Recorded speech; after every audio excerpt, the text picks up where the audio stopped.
Di kajian pertama ini kita akan membahas tentang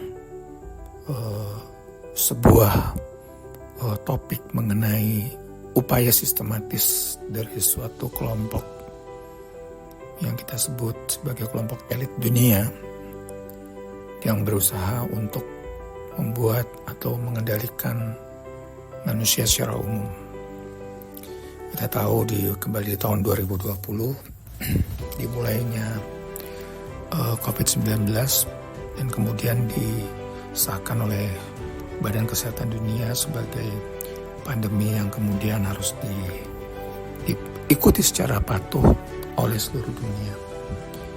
Yang kita tahu sendiri bahwa COVID sudah menelan begitu banyak korban. Namun di sisi lain ketika ini dibahas dalam sudut pandang teori konspirasi dalam hal ini, bahwa pandemi itu ternyata bukan sesuatu yang memang sifatnya organik. Itu memang dibuat secara sengaja dalam rangka untuk membatasi jumlah populasi manusia. Yang seperti ini selama ini selalu digembar-gemborkan bahwa penduduk dunia sudah terlalu banyak, sudah mencapai 9 miliar, hampir 9 miliar saat ini. Dan itu menimbulkan begitu banyak hal yang dengan berbagai macam alasan, karena sumber dayanya sudah semakin habis dan lain-lain, sehingga perlu dilakukan upaya untuk mengendalikan jumlah penduduk bumi. Namun demikian pembahasan di saat ini saya rasa bukan lebih ditekankan kepada aspek itu, karena segala sesuatunya tentunya akan menimbulkan pro dan kontra. Tapi yang menarik di sini adalah justru yang menjadi objek, yaitu dalam hal ini manusianya itu sendiri. Sehingga adalah worth it untuk memahami mengapa sih begitu banyak upaya dilakukan untuk mengendalikan umat manusia ini.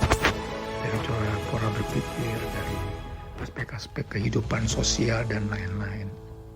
Seperti yang kita biasanya dibahas dalam kajian-kajian yang sifatnya spiritual, selalu digambarkan bahwa manusia itu adalah sebuah makhluk yang unik, sangat unik, sehingga apabila mereka bisa mengakses potensi terpendam mereka, maka mereka bisa bisa menciptakan realitas yang mereka inginkan. Namun demikian, kemampuan ini tentunya jika ada kepentingan beberapa pihak yang tidak menginginkan manusia ini keluar potensinya, maka otomatis mereka akan melakukan apapun, everything necessary, untuk memastikan bahwa manusia ini tidak mencapai potensi terbaiknya. Dan ini bisa juga terlihat dari berbagai macam aspek dalam kehidupan kita sendiri. Kita tahu bahwa di zaman seperti ini, kita semua dikendalikan dengan sebuah sistem ekonomi yang memaksa kita untuk selalu mencari uang.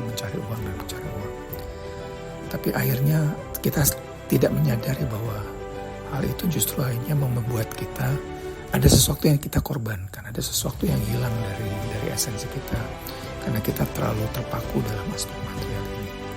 Saya jadi ingat sesuatu yang pernah saya baca beberapa tahun yang lalu dalam sebuah buku yang menggambarkan tentang agenda yang dilakukan oleh para yang disebut dengan anteknya Dajjal, di mana di situ ada beberapa program.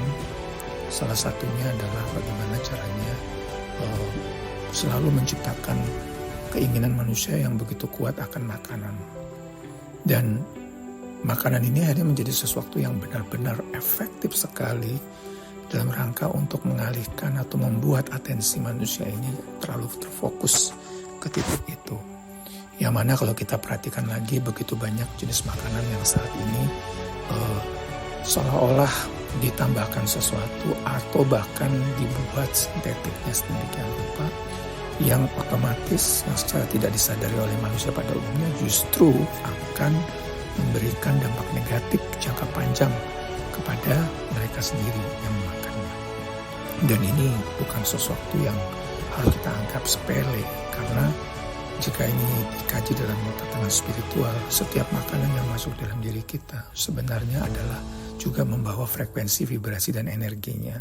Sehingga ketika ini kita masukkan ke dalam tubuh kita dan bagian dari dalam diri kita, maka semua elemen dari energi, vibrasi, dan frekuensi itu juga akan menyatu dalam diri kita, yang secara tidak langsung akan mempengaruhi psikis kita, akan mempengaruhi alam bawah sadar kita, akan mempengaruhi mindset kita, perilaku kita, sifat kita, dan lain-lain. Ini kita baru bicara dari satu aspek mengenai dampak makanan itu.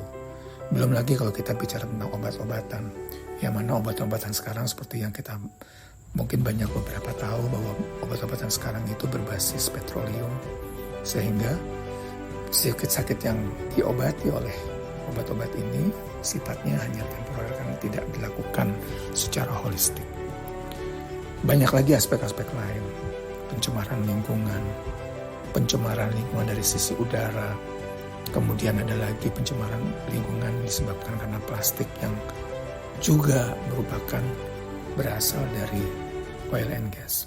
So, begitu banyak hal-hal yang terjadi di dunia ini yang kita lalai dan atau kita abai atau mungkin kita tidak tahu. Dan mungkin sudah waktunya kita semua harus terbangun dan kita harus memuliakan jasad kita ini yang diciptakan, yang sudah muncul di dunia ini dengan satu tujuan. Di lain kesempatan, kita akan bicara lebih detail tentang bagaimana kita bisa melakukan sebuah lompatan agar kita bisa kembali menjadi manusia yang utuh, yang memahami the purpose of their life. Terima kasih.